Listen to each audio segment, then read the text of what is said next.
नमस्कार, live news में आप सभी का स्वागत है। मैं हूं आपके साथ गरिमा वाजपेयी। रुक करेंगे खबरों की और उससे पहले एक नजर आज की हेडलाइंस पर डालते हैं। प्रधानमंत्री राहत कोष से वृंदावन के मृतकों के परिजनों को 2-2 लाख और घायलों को 50-50 हजार मुआवजा। लापता लोगों की तलाश अभी भी जारी। आर्टेमिस 2 के 4 अंतरिक्ष यात्रियों ने दक्षिण कैलिफोर्निया के तट के पास समुद्र में की लैंडिंग। प्रधानमंत्री नरेंद्र मोदी का पश्चिम बंगाल का दौरा। आज 3 चुनावी रैलियों को संबोधित करेंगे प्रधानमंत्री नरेंद्र मोदी। गृह मंत्री अमित शाह का आज पश्चिम बंगाल का दौरा। 3 विधानसभा में चुनावी जनसभाओं को संबोधित करेंगे गृह मंत्री अमित शाह।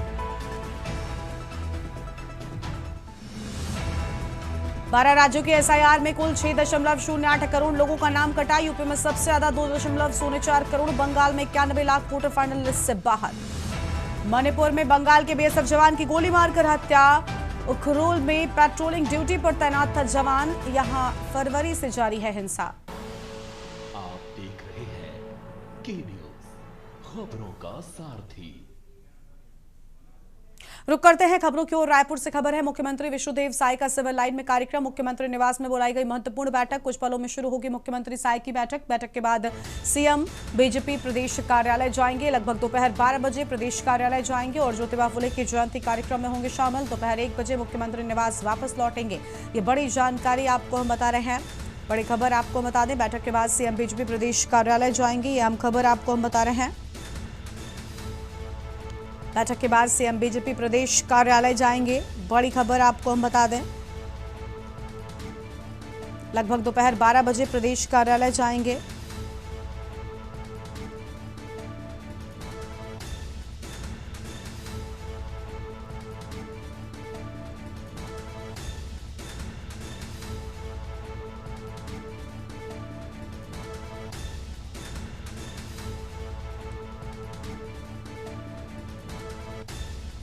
मुख्यमंत्री निवास में बुलाई गई महत्वपूर्ण बैठक। बड़ी जानकारी आपको हम बता रहे हैं।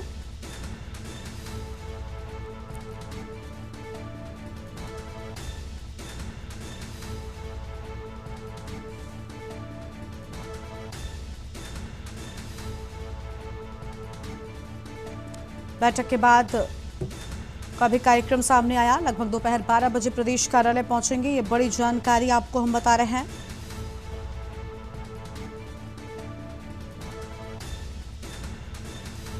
दोपहर 1 बजे मुख्यमंत्री निवास वापस लौटेंगे।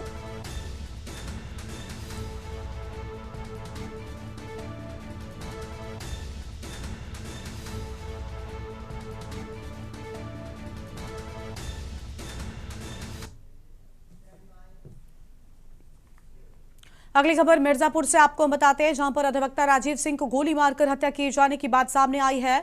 और अधिवक्ता राजीव सिंह उर्फ रिंकू सिंह की को गोली मारकर हत्या किए जाने की बात सामने आई। बाइक पर सवार बदमाशों ने दिया घटना को अंजाम। घटना के बाद शहर क्षेत्र में फैली सनसनी। कोतवाल को एप्लीकेशन देकर जताई थी हत्या की आशंका। पहले भी पूर्व प्रधान व अधिवक्ता पर हो चुका था हमला। वर्तमान में पति देवरी कला की है ग्राम प्रधान। घटना के बाद मौके पर हुई अधिवक्ता की मौत। घटना को अंजाम देकर भागे बाइक सवार। पूर्व के हमले की संज्ञान लेती पुलिस तो बच जाती जान। कटरा कोतवाली थाना क्षेत्र के कतवारूपुर की पूरी घटना सामने आई है। बड़ी जानकारी आपको हम बता रहे हैं।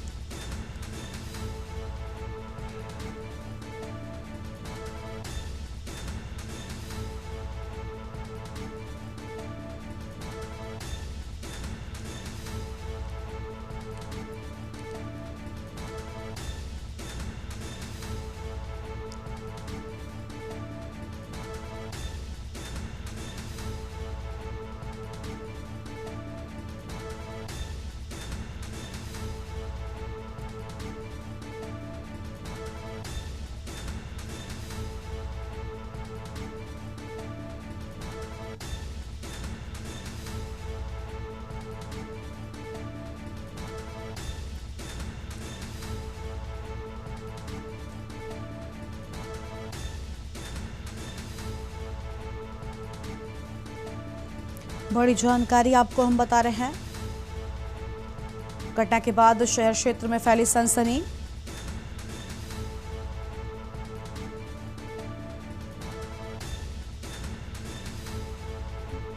पहले भी पूर्व प्रधान व अधिवक्ता पर हो चुका था हमला।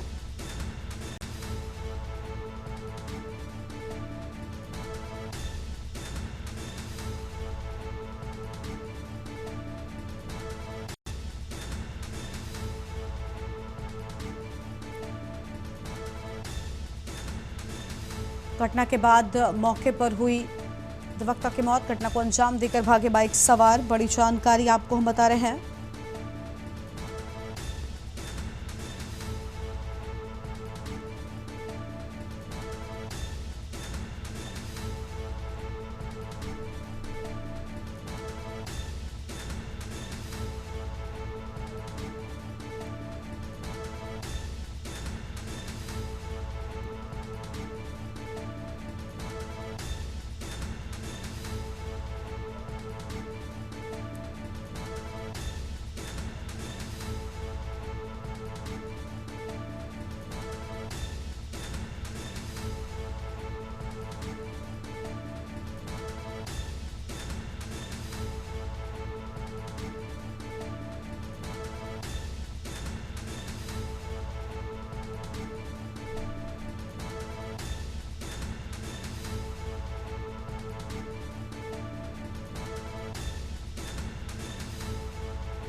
बदायूं में चलती कार में लगी भीषण आग। विवाहिता की जलकर हुई दर्दनाक मौत। पति का इलाज अस्पताल में जारी। पत्नी का ऑपरेशन कराकर लौट रहा था दंपत्ति। शाहजहांपुर से ऑपरेशन कराकर लौट रहा था दंपत्ति। मृतक प्रिया भारद्वाज की जलकर हुई मौत। पति अर्पित भारद्वाज गंभीर रूप से झुलसा, हालत नाजुक। उसैहत थाना क्षेत्र के कस्बा उसैहत का निवासी था दंपत्ति।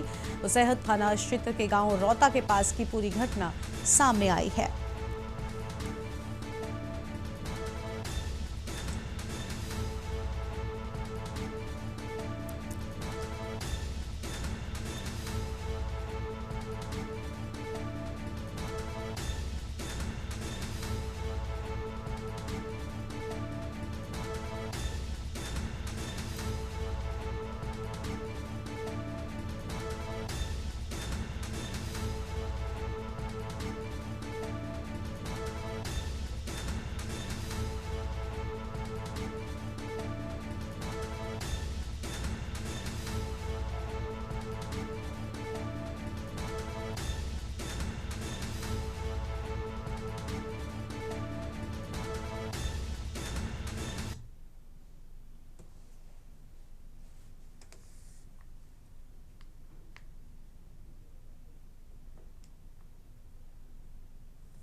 पत्नी का ऑपरेशन कराकर लौट रहा था दंपत्ति। बड़ी जानकारी आपको बता रहे हैं। शाहजहांपुर से ऑपरेशन कराकर दंपत्ति लौट रहे थे। ये बड़ी खबर आपको हम बताते हैं।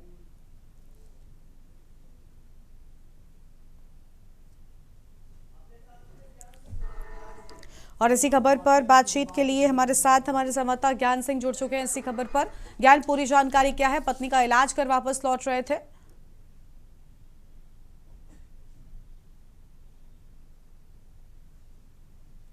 ज्ञान, आवाज मिल रही है क्या आपको हमारी? ज्ञान, सुन पा रहे हैं आप? आपको बता हाँ, दूं बोलिए जी बोलिए। आवाज आ रही है आपकी। मैं आपको बता दूं ये पूरा मामला बदायूं जिला के उसैत गांव क्षेत्र है, ये रोहतक का है, जहां पर ये अर्पित अपनी पत्नी का शाहजहांपुर में एक अस्पताल में ऑपरेशन कराकर घर वापस हो रहे थे। रात्रि के कारण रात में चलती कार में ही आग लग गई और कार आग के हवाले हो गई। वहीं प्रिया सरोज जिनकी पत्नी का नाम है, वो गाड़ी में लेटी हुई थी। आग लगने से दोनों लोग झुलस गए और वहीं पर पत्नी लेटी हुई थी गाड़ी में, तो वो निकल नहीं पाई और उनकी गाड़ी में ही मृत्यु हो गई। और जो पति हैं अर्पित, उनकी गंभीर रूप से हालत है और बदायूं जिला अस्पताल में इलाज चल रहा है और अभी भी हालत नाजुक बताई जा रही है। वहीं जो पुलिस मौके पर पहुंच गई और जो उनकी पत्नी है प्रिया सरोज, उनका शव और कंकाल उसमें गाड़ी में निकाले गए और पीएम के लिए भेज दिए गए हैं। जी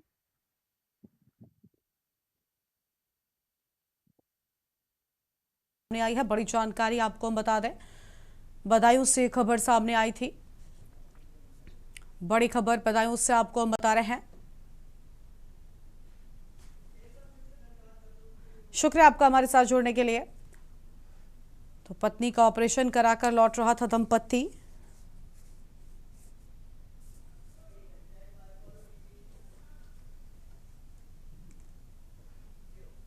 एटा से खबर है, ट्रक और डग्गेमार बस से हुई जोरदार टक्कर। बस और ट्रक रेलवे पुल के नीचे खाई में गिरी। हादसे में ट्रक के नीचे दबी कार। मौके पर पुलिस और एआरएम नरेश कुमार गुप्ता पहुंचे। कोतवाली नगर क्षेत्र के रेलवे पुल की पूरी घटना सामने आई है। बड़ी जानकारी आपको बता रहे हैं।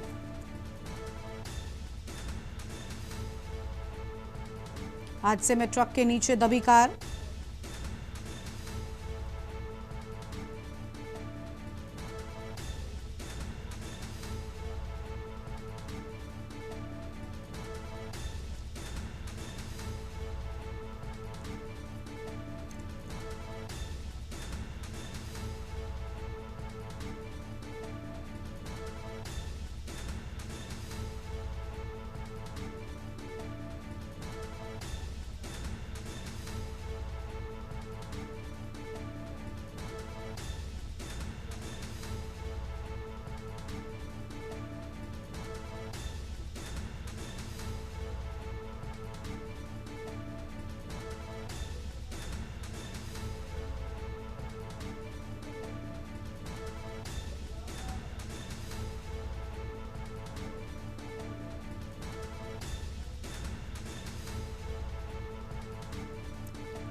आगे बढ़ेंगे खबरों की ओर। खबर है बाराबंकी से, जहां पर सिरौली गौसपुर क्षेत्र के मेलराईगंज इलाके के तूलीपुर गांव में शुक्रवार को उस समय हड़कंप मच गया जब अचानक गेहूं के खेत में भीषण आग लग गई। देखते ही देखते आग ने विकराल रूप ले लिया। करीब 5 बीघा खड़ी गेहूं की फसल जलकर राख हो गई। ग्रामीणों के अनुसार खेत के ऊपर से गुजर रही 11,000 वोल्ट की हाई टेंशन लाइन से निकली चिंगारी के कारण आग भड़की। तेज हवाओं के चलते आग तेजी से फैलती चली गई और आसपास के खेतों को अपनी चपेट में ले लिया, जिससे किसानों को बड़ा नुकसान हुआ है। घटना की सूचना मिलते ही कोतवाली पुलिस और फायर ब्रिगेड की टीम मौके पर पहुंची है।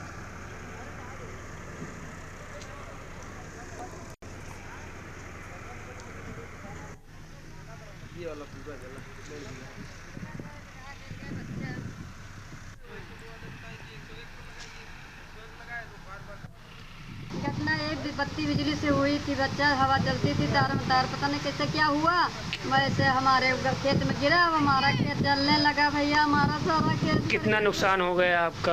अरे भैया 1.5 बीघा पूरा थी भैया, 3 बीघा को बिल्कुल भर के ना देगा भैया। सब पैसा घटना ये जो है तार से लगी है। कैसे क्या घटना हुई थी जी? कैसे क्या घटना हुई थी? तार से शार्टिंग हुई, उसी से लगी है। तार से शार्टिंग हुई जी। लाइक आपने कहीं कंप्लेन किया था तार जो है ये तार निकल रहे हैं? नहीं, कंप्लेन तो हमने नहीं किया। कानपुर से खबर, 2 बाइकों में हुई जोरदार टक्कर। हादसे में 3 की मौत, 2 घायल। एक युवक की हालत गंभीर बताई जाती है। बेल्लौर थाना क्षेत्र के उत्तरी पूरा की पूरी घटना सामने आई है। बड़ी जानकारी आपको हम बता रहे हैं।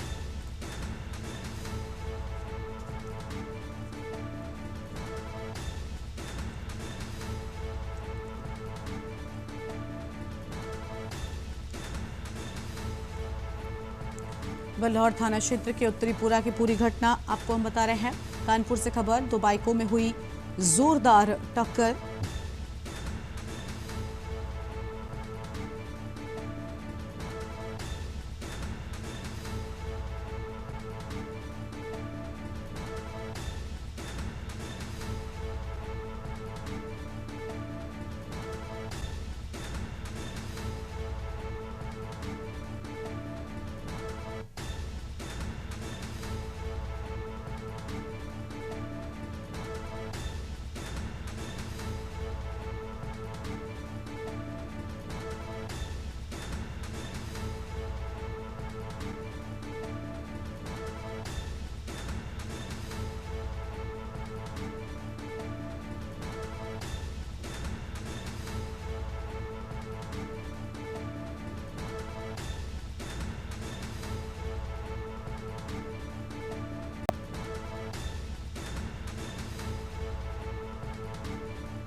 खबर है रायपुर से, जहां पर ओपी चौधरी ने असम चुनाव को लेकर बड़ा बयान दिया है। उन्होंने कहा कि राज्य में भारतीय जनता पार्टी के नेतृत्व वाली एनडीए की लहर नहीं बल्कि सुनामी है।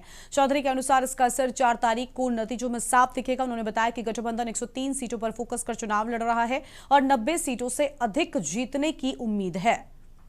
असम में भारतीय जनता पार्टी की एनडीए की लहर नहीं सुनामी है और 4 तारीख को आप लोग साफ तौर देखने को मिलेगा। और वहाँ पे 126 में से भाजपा तो घोषित तौर पर 103 सीट में मतलब एनडीए लड़ रही थी फोकस करके, तो 103 में मुझे लगता है कि वी विल गेट 90 प्लस। मैं प्रचार के अलावा 10 सीटों का मतलब प्लानिंग मैनेजमेंट प्रवासी प्रभारी की भूमिका थी मेरी 10 सीटों पे।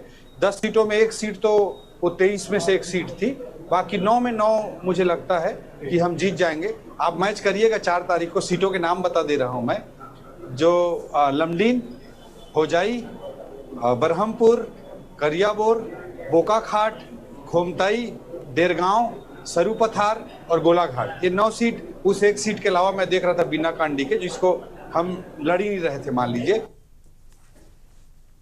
खबर है सुकमा से, जहां पर भारतीय जनता पार्टी के गांव चलो बस्ती चलो अभियान के तहत ग्राम फुलपकड़ी में जनसंपर्क और विभिन्न कार्यक्रम आयोजित किए गए।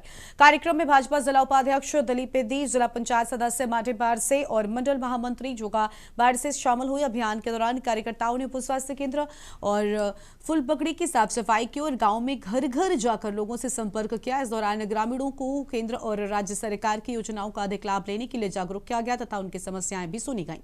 कार्यक्रम में उपस्थित अतिथियों का श्रीफल भेंट कर सम्मान भी किया गया। माता की वंदे वंदे। भारतीय जनता पार्टी जिंदाबाद जिंदाबाद जिंदाबाद। भारतीय जनता पार्टी जिंदाबाद जिंदाबाद जिंदाबाद। नारदग मंदनोड गरीब जनता की आवास सरकार भारतीय जनता पार्टी सरकार जिंदाबाद जिंदाबाद जिंदाबाद। नारदग मंदनोड नानलोड की लेस 3000 रुपये कृष्णदेव साय सर।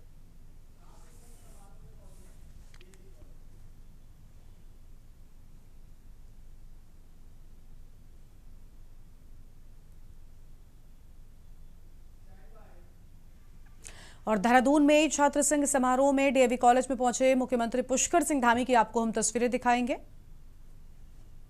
श्री करण नेगी जी एवं समस्त डीएवी के सभी हमारे अध्यापकगण, सभी आचार्यगण और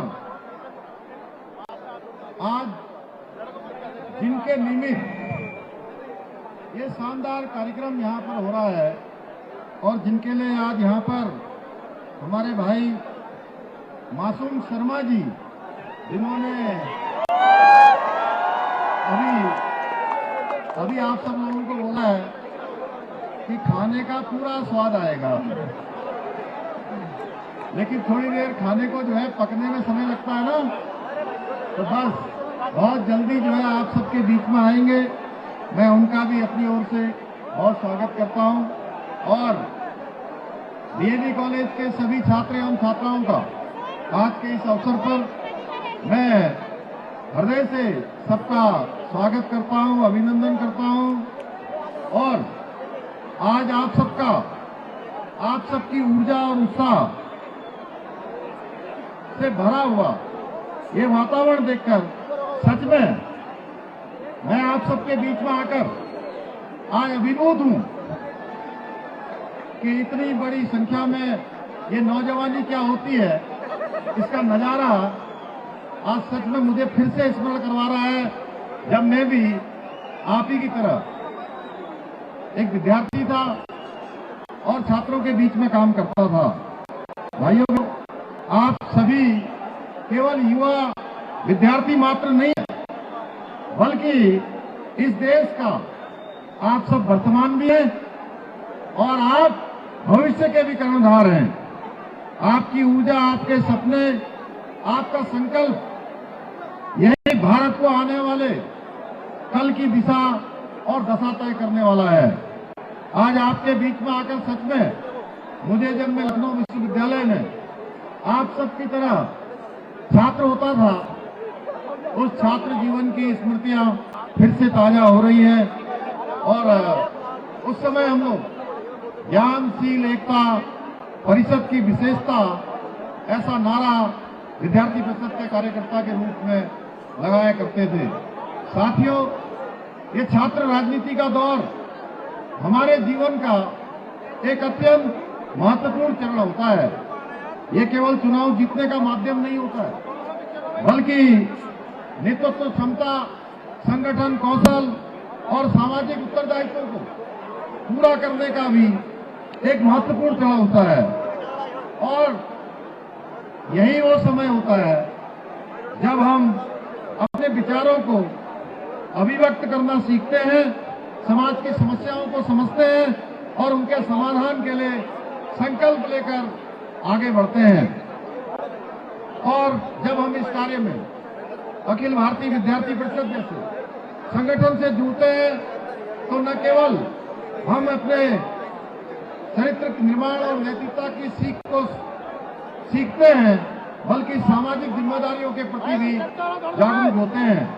साथियों, आज शिक्षा के मंदिरों से लेकर सीमाओं तक आज परिषद विभिन्न क्षेत्रों में काम कर रही है और हमारा एबीवीपी एक ऐसा ही संगठन है जो समाज के अंदर आने वाले अनेक प्रकार की चुनौतियां, अनेक प्रकार के कष्ट और राष्ट्र के समझ जो भी चुनौतियां आती हैं उनका डटकर मुकाबला करते हैं। हमें मिलकर ये छात्र शक्ति को एक संगठित प्रयास करके विकसित भारत के संकल्प को पूरा करने में लगाना होगा। और साथियों, ये डीएवी का परिसर केवल शिक्षा का केंद्र नहीं है, बल्कि ये उन आदर्शों का प्रतीक भी है जिन्हें समाज सुधारक स्वामी दयानंद सरस्वती जी ने स्थापित किया था। और स्वामी जी ने वेदों की ओर लौटो ये संदेश समाज को देते हुए ज्ञान, सत्य और आत्मबल की राह दिखाई थी। उनका मानना था कि शिक्षा केवल डिग्री प्राप्त करने का माध्यम नहीं है, बल्कि चरित्र निर्माण और राष्ट्र निर्माण की दिशा में उसका भी आधार है। भाइयों बहनों, आज हमारे देश के अंदर आदरणीय प्रधानमंत्री श्री नरेंद्र मोदी जी के नेतृत्व में लगातार विकसित भारत के संकल्प को, एक विकसित भारत का संकल्प लेकर लगातार देश को आगे बढ़ाया जा रहा है। एक योजना बनाकर उस संकल्प को पूरा करने की दिशा में तेजी से आज देश बढ़ रहा है। आज हमारा देश हर क्षेत्र में आज अपनी एक वैश्विक पहचान बना रहा है। आज मेक इन इंडिया हो, डिजिटल इंडिया, स्टार्टअप इंडिया जैसी अनेक योजनाओं के माध्यम से देश की दशा और दिशा को बदलने का काम किया जा रहा है। साथियों, उत्तराखंड को भी देश का श्रेष्ठ राज्य बनाने के लिए हम निरंतर प्रयास कर रहे हैं और इस दिशा में हमने आप सबके भविष्य के निर्माण के लिए उत्तराखंड के अंदर देश का सबसे सख्त नकल विरोधी कानून लागू किया है। भाइयों बहनों, इसका परिणाम हुआ है कि आज उत्तराखंड के अंदर पिछले 4 सालों में 30,000 से भी अधिक नौजवान युवाओं को सरकारी नौकरी मिली है। मुझे मालूम है कि आप सब लोग पहले भर्ती परीक्षाओं में भाग लेते थे और भर्ती परीक्षाएं किस प्रकार से होती थी इसको बताने की आवश्यकता नहीं है। किस प्रकार से नकल माफिया हावी रहते थे, किस प्रकार से नकल को एक उद्योग बना दिया गया था भाइयों बहनों। लेकिन हमारी सरकार ने गरीब माता पिता के बेटे और बेटियों को उनकी योग्यता, प्रतिभा और क्षमता के आधार पर उनको नौकरी मिले, उनके कैरियर का निर्माण हो, इसके लिए नकल का सख्त कानून लागू किया। उसका परिणाम हुआ कि पिछले 4 वर्षों में 100 से भी अधिक नकल माफियाओं को हमने जेल की सलाखों के पीछे भेजने का काम किया है। इसके अतिरिक्त राज्य के अंदर विश्वविद्यालय और महाविद्यालयों में अच्छा इंफ्रास्ट्रक्चर हो, हमारे छात्रों को पढ़ने के लिए अच्छी व्यवस्थाएं हो, उसको लेकर 20 मॉडल कॉलेजों की स्थापना की जा रही है। भाइयों बहनों, इसके अतिरिक्त मुख्यमंत्री शोध प्रोत्साहन योजना के माध्यम से भी अनेक कामों को आगे बढ़ाया जा रहा है। मेरे युवा साथियों, आप में से बहुत सारे युवा विभिन्न परीक्षाओं में भाग लेने वाले हैं। आपको पारदर्शिता के आधार पर नौकरी मिले, यह हमारी सरकार ने सुनिश्चित किया है। भाइयों बहनों, सुनिश्चित किया है कि कोई भी युवा जिसके अंदर योग्यता है, प्रतिभा है, उसको किसी भी प्रकार से कहीं बाहर न जाना पड़े। भाइयों बहनों, मैं तो मुख्यमंत्री पुष्कर सिंह धामी को जिनकी ओर से हम बातें कही गई हैं वो रुकते हैं एक छोटे से ब्रेक के लिए, फौरन हाजिर होंगे। आप देख रहे हैं के न्यूज, खबरों का सारथी। यशस्वी प्रधानमंत्री श्री नरेंद्र मोदी जी के मार्गदर्शन एवं माननीय मुख्यमंत्री योगी आदित्यनाथ जी के सतत प्रयासों का सुखद परिणाम है विगत 9 वर्षों में उत्तर प्रदेश का नवनिर्माण। आज प्रदेश में सशक्त मातृशक्ति, समृद्ध अन्नदाता, सपनों को साकार कर रहे युवा निखरते प्रदेश का प्रतीक बन गए हैं। उद्योग एवं अवसंरचना का अभूतपूर्व विस्तार हुआ है। गरीबों एवं वंचितों को आधुनिक उपचार से लेकर आवास प्रदान किए जा रहे हैं। प्रधानमंत्री आवास के लिए मैंने फॉर्म भरा तो उसमें मेरा नाम आ गया लॉटरी में। मैं उनका बहुत बहुत धन्यवाद करती हूँ। प्रदेश के सांस्कृतिक और आध्यात्मिक पुनर्जागरण की आज वैश्विक पहचान है। सुदृढ़ कानून व्यवस्था है। उत्तर प्रदेश में भय मुक्त परिवेश है। 15 लाख करोड़ से अधिक के निवेश धरातल पर उतारे जा रहे हैं। समृद्धि का नव संदेश, नए भारत का नया उत्तर प्रदेश।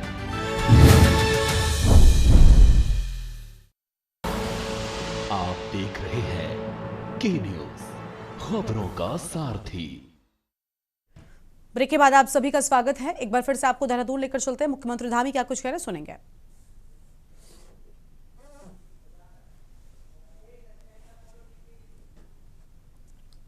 तो ये तस्वीर आपको हम दिखा रहे थे जहां पर कार्यक्रम में पहुंचे थे सीएम पुष्कर सिंह धामी। वापस से अपनी खबरों का रुख कर लेंगे। लखनऊ से खबर है जहां पर हर जिले में खाद्य बिक्री की होगी निगरानी। हर जिले में खाद्य बिक्री की निगरानी की बात सामने आई और एलपीजी को लेकर अफरा तफरी के बाद विभाग सतर्क। 13 जिलों में मार्च 2025 के मुकाबले बढ़ी बिक्री। अन्य जिलों में भी खाद्य बिक्री का आंकड़ा बढ़ा।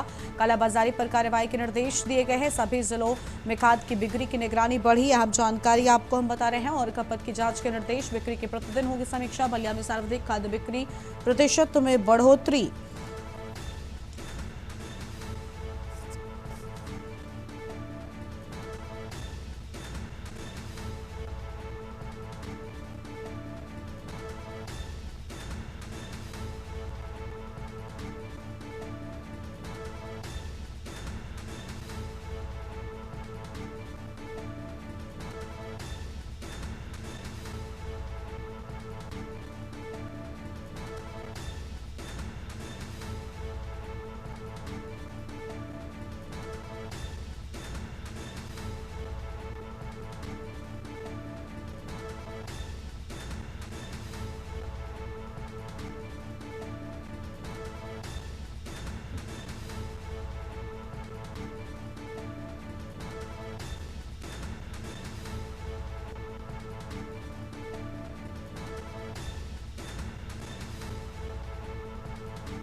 खबर है कोटद्वार से जहां पर कुमारी शैलजा इन दिनों उत्तराखंड के 5 दिवसीय दौरे पर हैं। विधानसभा चुनावों से पहले उनके इस भ्रमण को कार्यकर्ताओं में जोश भरने वाला माना जा रहा है। कांग्रेस नेता सूर्यकांत गजमाना ने इस दौरे को काफी अहम बताते हुए कहा कि जब भी राज्य में चुनाव होंगे कांग्रेस पार्टी एकजुट होकर चुनावी मैदान में उतरेगी। उन्होंने विश्वास जताया कि पार्टी पूरी ताकत के साथ चुनाव लड़ेगी और कार्यकर्ताओं में उत्साह बढ़ेगा।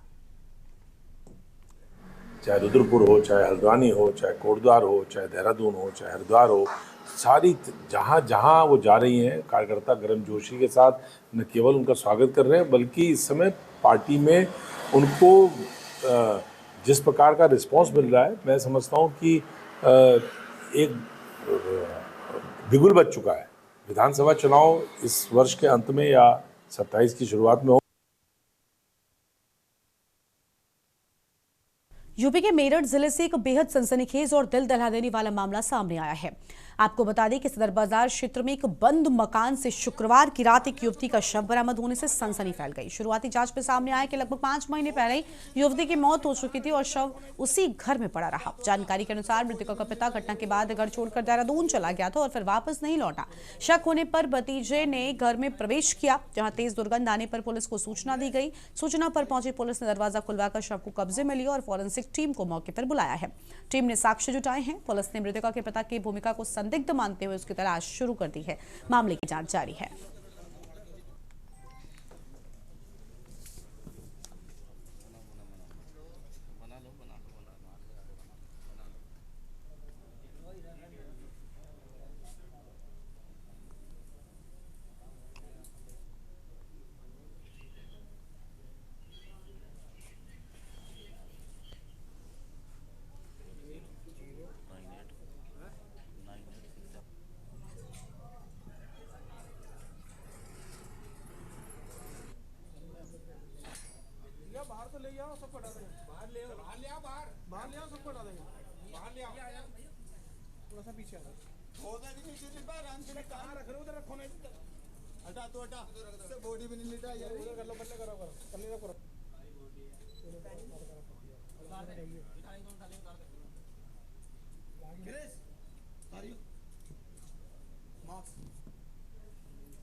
और करीब 5 महीने से घर पे ही पड़ा था शव। मेरठ से जानकारी आपको हम बता रहे हैं, राजू शर्मा हमारे साथ में है।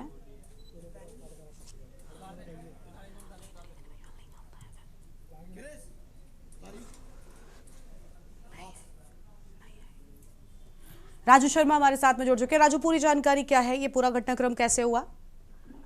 हाँ बिल्कुल, देखिए गरिमा, मेरठ के सदर बाजार इलाके में एक दिल दहला देने वाली वारदात सामने आई है, जहां पर एक मकान में पिछले 5 महीनों से एक बेटी का जो शव था वो कंकाल बन चुका था, पड़ा हुआ था। उसे पिता छोड़कर बंद मकान को कर हरिद्वार चला गया था और जो आसपास के लोग थे वो काफी तलाश कर रहे थे, लेकिन कुछ भी पता नहीं चल रहा था। फोन पर भी संपर्क करने के बाद कोई भी रिस्पॉन्स पिता की तरफ से नहीं दिया गया था। कल देर शाम जब पिता हरिद्वार से वापस लौटा तो मोहल्ले के ही लोगों ने एक चाय की दुकान पर पिता को बैठे हुए देखा। जब उससे पूरी जो जानकारी है वो करने का प्रयास किया कि आखिर तुम कहाँ थे, वो तुम्हारी जो बेटी है वो कहाँ पर है, तो वो हड़बड़ा गया। फिर उसके बाद पुलिस को सूचना दी गई, पुलिस मौके पर पहुंची और जब पिता से सख्ती से पूछताछ की गई तो बताया कि वो पिछले 4 महीने पहले हरिद्वार चला गया था मकान में बेटी को मृत छोड़कर। दावा किया गया है कि कई दिनों तक जो पिता है वो मृत बेटी के साथ ही रहा और वहां पर जो झाड़ फूक का काम था वो एक तांत्रिक के द्वारा कराया जाता था। पास के ही एक एरिया में मौलाना शकील अहमद रहते हैं, उनके द्वारा लगातार तांत्रिक क्रिया का कार्य झाड़ फूक का किया जा रहा था। दावा किया गया है कि जो मृतक बेटी है वो काले पीलिया से ग्रसित थी और झाड़ फूक के सहारे उसका इलाज करने का जो प्रयास है वो किया जा रहा था। जब इलाज नहीं हो पाया तो बेटी की मौत हो गई और पिता ने किसी को भी इस पूरे मामले की जानकारी नहीं दी। कई दिनों तक बेटी के साथ रहा और उसके बाद चुपचाप घर का ताला लगाकर हरिद्वार चला गया था। पिछले 4 महीने से हरिद्वार में ही रह रहा था और अब जब कल मेरठ पहुंचे तो उसके बाद आसपास के लोगों ने सख्ती से पूछताछ की, पुलिस को सूचना दी। फिलहाल पुलिस ने आरोपी पिता को हिरासत में ले लिया है और बेटी का शव जो है कंकाल की जो स्थिति में घर में हो गया था उसको निकालकर पोस्टमार्टम के लिए भेजा है और अब आगे की जो कार्रवाई है वो करने का दावा किया जा रहा है। हालांकि इस पूरे मामले के बाद पिता और बेटी के रिश्ते पर भी सवाल उठ रहे हैं कि आखिर एक पिता किस तरीके से अपनी बेटी के साथ इस तरीके की घटना और कैसे उसे मरने के बाद घर में ही छोड़कर फरार हो सकता है। फिलहाल पुलिस पूरे मामले की जांच पड़ताल में जुटी हुई है। पूरा मामला मेरठ के सदर बाजार इलाके के एक मोहल्ले का बताया गया है। बहुत शुक्रिया राजू आपका हमारे साथ जुड़ने के लिए। हम जानकारी के लिए बड़ी खबर मेरठ से, जहां बंद मकान से युवती का शव बरामद होने की बात सामने आई है। हम जानकारी आपको हम बता रहे हैं, करीब 5 महीने से घर में ही था शव। पिता घटना के बाद देहरादून चला गया था। भतीजे की सूचना पर पुलिस ने शव को निकाला। बंद मकान से युवती का शव बरामद होने की बात सामने आई है।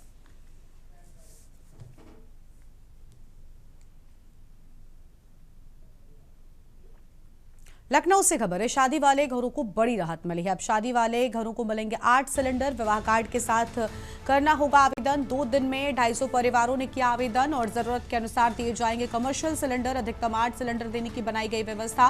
गैस एजेंसी की जानकारी मोबाइल पर दी जाएगी और बिना सिलेंडर वालों को धरोहर राशि पर कनेक्शन मिलने की बात सामने आई है। बड़ी जानकारी आपको बता रहे, 2 दिन में 250 परिवारों ने आवेदन किया है।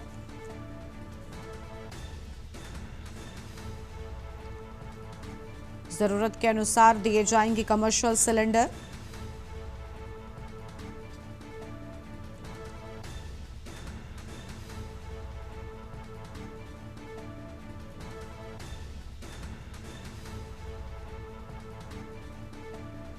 बिना सिलेंडर वालों को धरोहर राशि पर कनेक्शन की बात सामने आई है। बड़ी जानकारी आपको हम बता रहे हैं।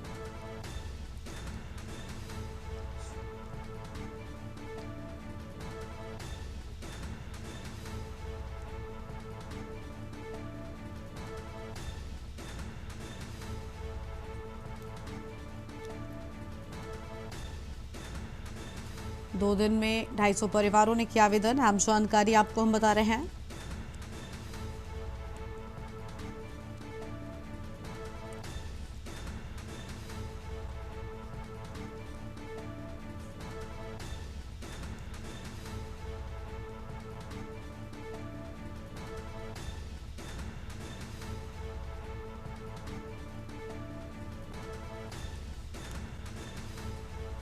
लखनऊ से खबर, शादी वाले घरों को बड़ी राहत की बात सामने आई है।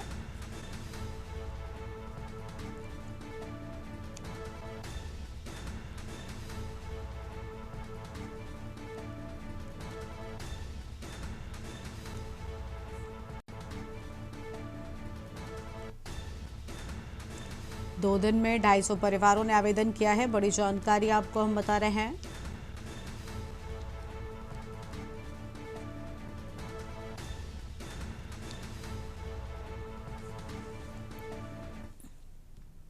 प्रयागराज से खबर है, जहां पर केनरा बैंक में गोल्ड लोन घोटाला, नकली सोना गिरवी रखकर लाखों का लोन और 18 आरोपियों के खिलाफ एफआईआर दर्ज की गई है। बैंक के अधिकृत गोल्ड अप्रेजरों की मिलीभगत से घोटाला। 2023 में कई ग्राहकों को गोल्ड लोन किया गया था स्वीकृत। बड़ी जानकारी आपको बता रहे हैं। नकली सोना गिरवी रखकर लाखों का लोन लिया।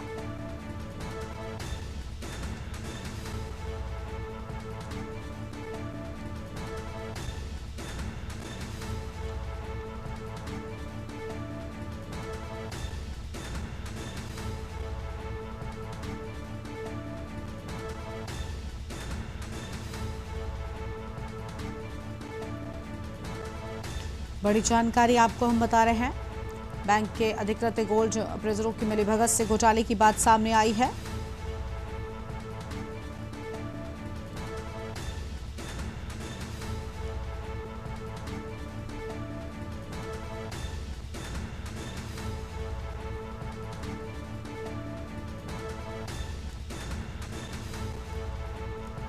अठारह आरोपियों के खिलाफ एफआईआर दर्ज किए जाने की बात सामने आई है। बड़ी जानकारी आपको हम बता दें। बैंक के अधिकृत गोल्ड अप्रेजर्स को मिलीभगत से खुलासे की बात हुई। अहम जानकारी आपको हम बता रहे हैं।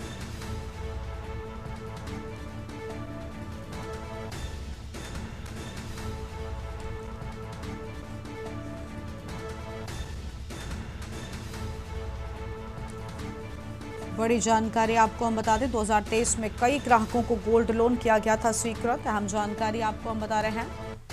प्रयागराज से खबर, केनरा बैंक में गोल्ड लोन घोटाला, नकली सोना गिरवी रखकर लाखों का लिया लोन।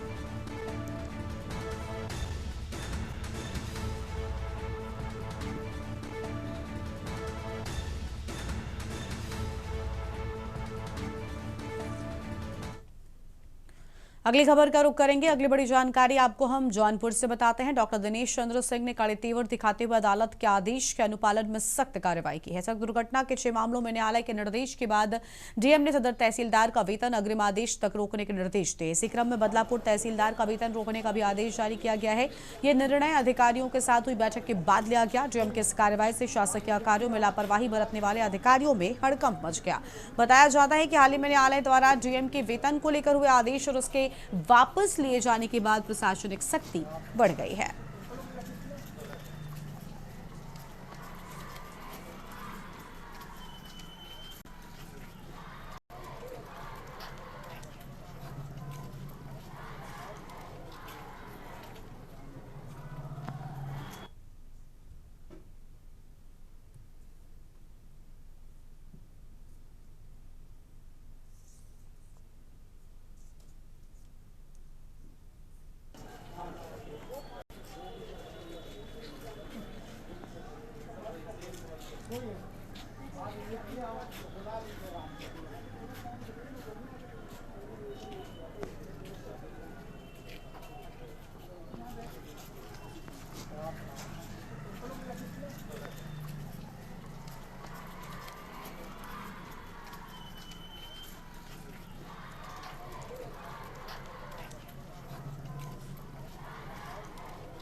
हमीरपुर से खबर है, जहां दबंगों ने ट्रक चालक को जमकर पीटा है। बेल्ट लाठी डंडों से ट्रक चालक की जमकर पिटाई की गई। ट्रक चालक के शरीर पर चोट के गंभीर निशान।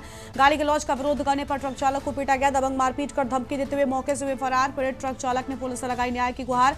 मौदाहा कोतवाली क्षेत्र के निरंकारी पेट्रोल पंप का पूरा मामला सामने आया है। बड़ी जानकारी आपको हम बता रहे हैं। गाली गलौज का विरोध करने पर ट्रक चालक को जमकर पीटे जाने की बात सामने आई है।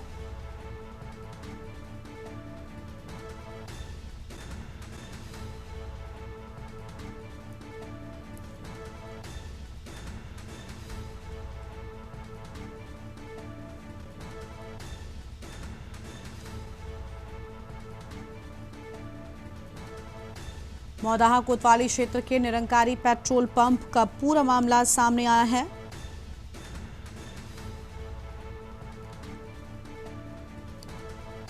बेल्ट लाठी डंडों से ट्रक चालक की जमकर पिटाई की गई। ट्रक चालक के शरीर पर चोट के गंभीर निशान। गाली गलौज का विरोध करने पर ट्रक चालक को पीटा गया।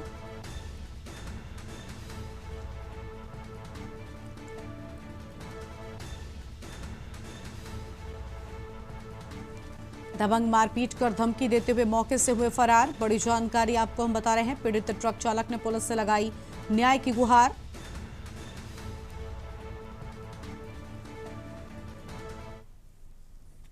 आगे बढ़ेगी खबरों की ओर। कौशांबी में 6 राजस्व अधिकारियों का तबादला। डीएम ने 6 राजस्व अधिकारियों का तबादला किया। आकाश सिंह बने उप जिलाधिकारी मंजनपुर। सुखलाल वर्मा बने अतिरिक्त उप जिलाधिकारी द्वितीय। सिद्धांत कुमार तहसीलदार सरातू बनाए गए। पुष्पेंद्र गौतम और तहसीलदार मंजनपुर बनाए गए। चकबंदी अधिकारी संजय तहसीलदार चाल संबद्ध और अनंत राम अग्रवाल चकबंदी अधिकारी मंजनपुर बने। बड़ी जानकारी आपको हम बता रहे हैं।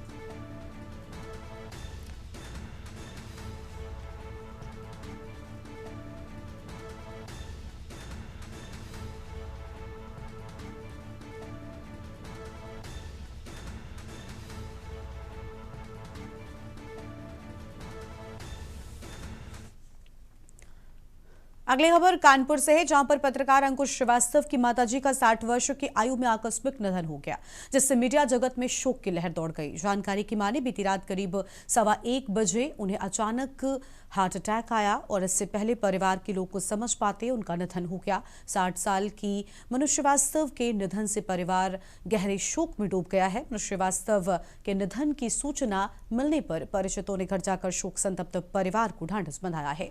जानकारी की माने तो स्वर्गीय मनु श्रीवास्तव की अंतिम यात्रा दोपहर 2 बजे उनके निजी निवास रामबाग पी रोड से भैरव घाट के लिए रवाना होगी।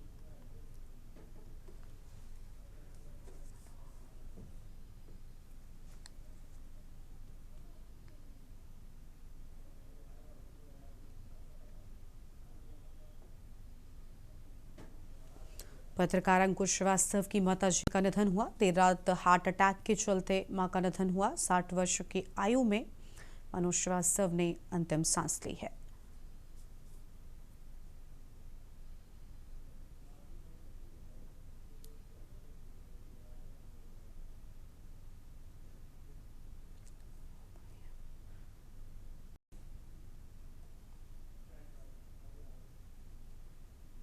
अगली खबर है सुल्तानपुर से, जहां पर लम्बुआ थाना क्षेत्र में लखनऊ वाराणसी राष्ट्रीय राजमार्ग पर एक भीषण सड़क हादसे के बाद बड़ा खुलासा हुआ। तेज रफ्तार 2 कारों के बीच आमने सामने जोरदार टक्कर हो गई, जिससे दोनों वाहन बुरी तरीके से क्षतिग्रस्त हो गए हैं। हादसे के बाद मौके पर पहुंचे स्थानीय लोगों ने राहत कार्य शुरू किया और गाड़ी में फंसे लोगों को बाहर निकालने की कोशिश की गई। सीटों के नीचे और गुप्त कैबिन में संदिग्ध पैकेट दिखाई दिए। सूचना पर पहुंची पुलिस ने जब वाहन की तलाशी ली तो उसमें भारी मात्रा में अवैध गांजा बरामद हुआ। पुलिस के अनुसार गाड़ी को विशेष रूप से तस्करी के लिए मॉडिफाई किया गया। गया। बरामद गांजे की मात्रा काफी अधिक बताई जा रही है और जिसकी कीमत लाखों रुपए में आंकी जा रही है। हादसे के बाद कुछ संदिग्ध मौके से फरार होने की कोशिश में थे। हालांकि पुलिस ने लोगों को हिरासत में लेकर पूछताछ शुरू कर दी है।